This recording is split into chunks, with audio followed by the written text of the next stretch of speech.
Leaks everywhere. So many leaks, I thought we were in Wales. But anyway, this is going to be a bit of a long-winded video, a little bit storytelling, but hopefully you stick with me and hopefully it makes sense by the end of it. That's the idea anyway, right? So last night, Nick was on Claret and Booze and he had been given some information about West Ham, around the circumstances around David Moyes, the training, etc. And he put it out there to his subscribers, which was good. It was a good video. I went and watched it myself anyway. And since then, some people have got in touch and said, oh, are you going to cover what Nick has said? Are you going to give your thoughts on it, kind of thing? And I went and watched it wondering exactly what Nick had been told because, well, naturally, when you do stuff like this, you get told things yourself. And I thought, I wonder if it sort of tallies up with what we've been told. Now, I don't know who Nick's source is. I don't want to know who Nick's source is. But long story short, I would suggest you just go watch it yourself anyway. I'll put the link in the description. But for those that haven't watched it, Nick has a friend who has a friend.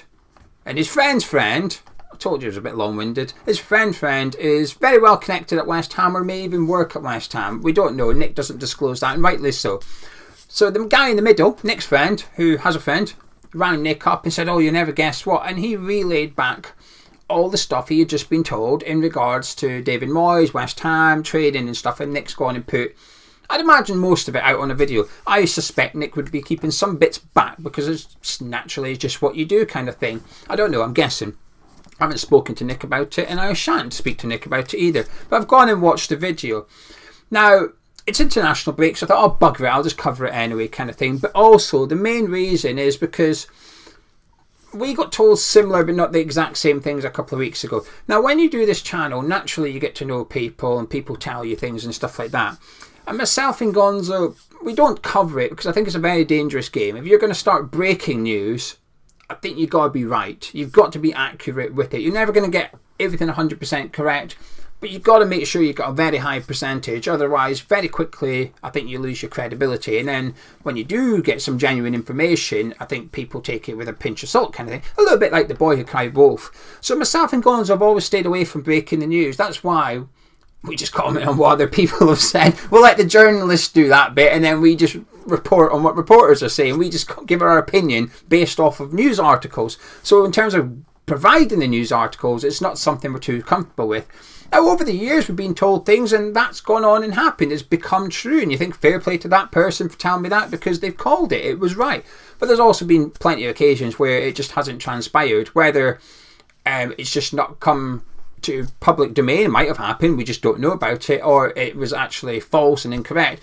Either one. But it's not happened. And therefore, you think, whew, I'm glad I never touched that one with a barge pole. Now, from memory, I think the only time I've ever been happy and comfortable, perhaps, to claim things was in relation to Jesse Lingard, and that's just because of the person I got to know when Jesse Lingard was at West Ham, and then when he went back to Man United. And looking back now, I like to think it was all correct, everything I said, even on the deadline day. I can't remember, it was the January one when we thought he might be coming back on loan. And the guy said to me, there's no chances. And Man U, there's zero chance of him coming. Man U won't let him. And it was going round that he was maybe coming on loan to West Ham. And I remember sitting on a video saying he's not. And a lot of people said, well, you're wrong because it's everywhere. And I thought, well, it doesn't matter. The guy I spoke to knows Jesse Lingard. Let's put it like that. But anyway, that's the only time I've been happy to say, yep, I believe this to be factually correct. Other than that, stay away from it. I'm too chicken. I'm a bit, whoa, no thank you. I'll just wait till it comes out in the newspapers, then discuss it. But anyway, Nick has been given information from someone and he's put it out there. And I watched it thinking, I wonder if this tallies up with what myself and Gonzo have been told in the last couple of weeks in regards to training at West Ham. And it's not 100% matching up. It's not to say Nick's is incorrect, by the way. He's just got told different things. So Nick's got told about set pieces, about how it used to be Nevin and Nolan, it's now David Moyes. That's new to me. Not heard that before. But there was some similarities from what Nick has said and from what we've been told. And like I said, I don't know Nick's source, but I feel comfortable in saying it's probably not the same person that tells myself and Gonzo's things as well. And there is a conclusion to this video, which I'll get to in a second. But one thing that we had got told was basically training is not a very happy time at the minute, and that there is friction between David Moyes and Kevin Nolan. Now, this isn't a wild claim or anything. I think there's been a couple of occasions now on the touchline where you could pick up on it a little bit. The Brighton game was the one that sticks out for me. I'm sure it was the Brighton game when Zuma was on the bench, Ogbonna started with the guard, and then Ogbonna got injured, and Brighton had a corner, and Nolan was, he had got Zuma ready to get on kind of thing, and Ogbonna was off the pitch because he had treatment, he has to go off the pitch. We're waiting to defend a corner, and Nolan was trying to say, come on ref, let us get Zuma on, so we've got our centre back in the box for defending it. And Moyes sort of said, oh, no, you just wait, looking over at Ogbonna. Ogbonna wanted to come back on, so Moyes was like, oh, just hang back a bit, and Nolan looked fuming at the decision. Now, as an isolated incident, as a one-off, that's nothing uncommon. Coach gets upset, manager makes a different decision as to what he would do. Coach has a different belief to the manager. Big deal. It happens. It should happen. It's not a bad thing. But it's not a one-off, is it? There's been a few games where you felt like you could almost sense tension between those two in particular on the touchline. And then when we got told this, and we basically, to be fair, we basically got told that Nolan does a lot of things on training, and Moyes says, no, ignore all that, that's not what we're going to do, kind of thing. Now, that's not something Nick has put out there. I don't know if Nick's got told that, but what Nick had said was that the coaches dislike David Moyes at the minute, and that, you know, Stuart Pearce was next to useless, Alan Irvine was the brains behind their operation. Again, that's not a big deal. I think having a coach that actually is a big part of your operation, the coach being the one that does things on the training ground, I'm not against that. I actually think it's possibly a healthy thing to do, that the manager doesn't have to do absolutely everything, that he's got someone that's better at him tactically, that he's got someone like Nevin better at him at set pieces. The manager's job is to manage those coaches, to put the right people in the right place at the right time. So when it sort of comes out, if you like, that Irvine was the brainy one, if you want, and a big part of the reason for our success when we finished 6th in the Premier League, I think, well, that's okay. I don't mind that. But the problem is he left, and the replacement has been so far inadequate. We've got 2 of them. You know, Pearce then left, and we've got Warburton and McKinley, and the results have gone down since Irvine left. So like I said, in regards to Irvine being the one behind it, it doesn't bother me too much. I'd imagine most managers, top managers, have at least 2 or 3 coaches behind them that are vital to that manager being successful. Even the most successful managers over the years have been like that. You know, Alex Ferguson used to churn them out left, right and centre. He used to rotate them almost. Say, right, you've done your 2-year stint, off you get, I'm getting someone else in. New tactics, we're going again, kind of thing. Rafa Benitez, he had his sidekick next to him at Liverpool. When he left, he was never the same again. The most recent ones, you've got the likes of Michael Beale, Steven Gerrard at Rangers. Gerrard got all the plays, but the players were all like, no, it's Michael Beale that did everything. At Villa, Emi Martinez, Michael Beale's the guy on the training pitch that does everything. He's the best coach I've worked for, kind of thing. So I didn't take too much into that. But what is concerning, now whether you believe Nick or not isn't really the point here. Just like if you believe me or not, it doesn't really matter. Make up your own mind. I'm just relaying something we got told a couple of weeks ago, that there's a little bit of tension between Nolan and Moyes at the minute on the training ground, and Nolan's trying to do training and getting overruled, kind of thing, and it's not sitting too well with some people at the club. Like I said, similar to what Nick's been told, but not exactly the same. But forget all that for a second. The other thing you have to take into consideration here is the article by Jacob Steinberg about 3 weeks, a month ago. I don't know. Timeline's difficult when we're not playing games, isn't it? But 3 weeks ago, there was an article that came out by Steinberg saying senior players at West Ham have lost faith in David Moyes. And like I said, now whether you're saying, well, Nick's only saying that for views, you're only saying that for views. I mean, there's a lot I could have said over the years that would have got lots of views, and I've said nothing and put up a video with a lot less views, keeping stuff to myself, kind of thing, because it would harm the club if you want, and or I didn't necessarily believe it.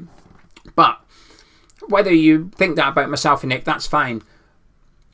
But Steinberg's done an article which is similar. Well, it's different. The players have lost faith in the tactics, kind of thing. And if he was after clicks to his articles, there's bigger things for him to cover. West Ham is not the biggest club in the world. If he wants to do that, he can just cover the takeover at Man United that's currently going on or something. It's easy for a journalist to get clicks when you cover every football club in the world. When you've basically got, do what you want, speak about football, say what you want, pick what topic you want. It's easy. England are playing at the minute. All you have to do is knock up an article about why James Maddison should be playing ahead of Jack Grealish. I'd imagine you get far more views on that than his article regarding West Ham players being fed up with David Moyes' tactics.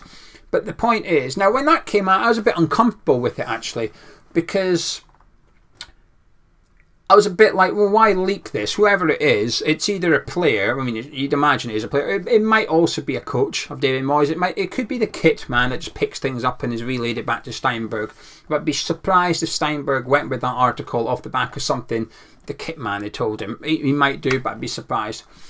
But I was uncomfortable with that because I don't like these leaks. I like to think everybody's all together, that they're all pulling in one direction, win or lose together, all that kind of stuff.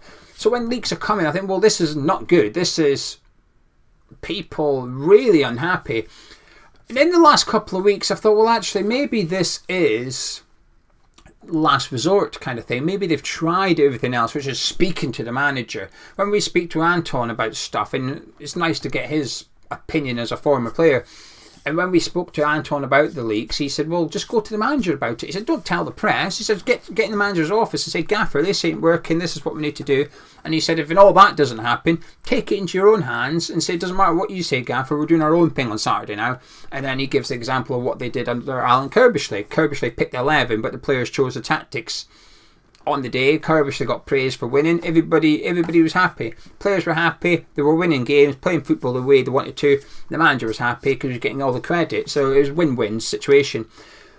But what if the players had tried to speak to David Moyes, say the tactics aren't working and it doesn't matter, this is what we're doing? What happens if they have gone to Mark Noble? And this is what Nick was suggesting, that some of the players have gone to above David Moyes and basically got told to go away kind of thing. What happens if they have tried everything within the club, within the parameters of the club, approaching the infrastructure at the club and said, look, this isn't working, the manager's not working, the tactics aren't working, we're in trouble here, we're not enjoying it, and got told, go away?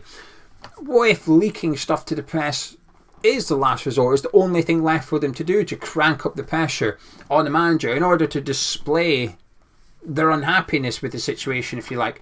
Because like I said, you don't have to believe what I've just said. You don't have to believe Nick. You don't even have to believe Jacob Steinberg. That is fine. I get it. Like, I don't believe everything I read or hear myself. Whenever you come on, especially the Transfer Rumours show, don't believe 99% of them.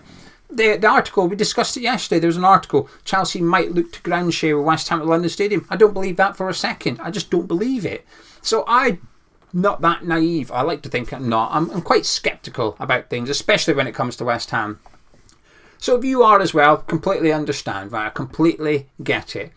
But one thing that I think you have to believe, well, you don't really, it's up to you, but one thing I certainly believe is that there are leaks, that there are people in that camp at the minute who, I don't know, whether it's a player, whether, like I said, it could be just the kit man, it could be the coaches, whether that's the main ones like Nolan, or whether it's the one under those, the ones that put the cones out, that lot. There's people unhappy at that club right now, and they're reaching out to other people to let them know they're unhappy at that club. Let them know that other people at the club aren't too happy with the setup, with the regime, with David Moyes. And I felt almost bad thinking about doing this video because you're sort of going in two-footed a little bit on David Moyes. I've tried to stay away from that topic in the last week, which, what we have done really. We've tried to cover other stuff and had a couple of days off and whatnot with international break. But there's just too much, sometimes there's just too much smoke without fire, and I think this is one of them. And like I said, I spoke to Gonz a couple of weeks ago, put it to the back of my mind, forgot all about it, didn't really think much about it, and when I listened to Nick's video last night, I just thought, bloody hell, this is similar to what we, like I said, there are some similarities, not exactly the same, there's some similarities, but the tone and the message is exactly identical, which is unhappy camp and lost faith in David Moyes. That's it. So anyway, it's not that long-winded, is it? But I just wanted to explain that that's the reason we don't always discuss stuff like this on this channel or the forum channel, because, well, it could go wrong very, very quickly, and it's far easier to go wrong than it is to go right. But I guess that's football, isn't it? It's much, much easier to take 2 steps back than 1 step forward in football. And that's why we stay away from that. We let other people report it and we give our opinions on the reports. So there you go. That's my opinion on Nick. If this all goes wrong, it was Nick that did it, not me. But in all seriousness, good video. Link to Nick's channel in description. Go check it out. But if you've enjoyed this video, please do drop a like on it by clicking the thumbs up. Subscribe if you're new to Hammers Chat. I'll catch you tomorrow.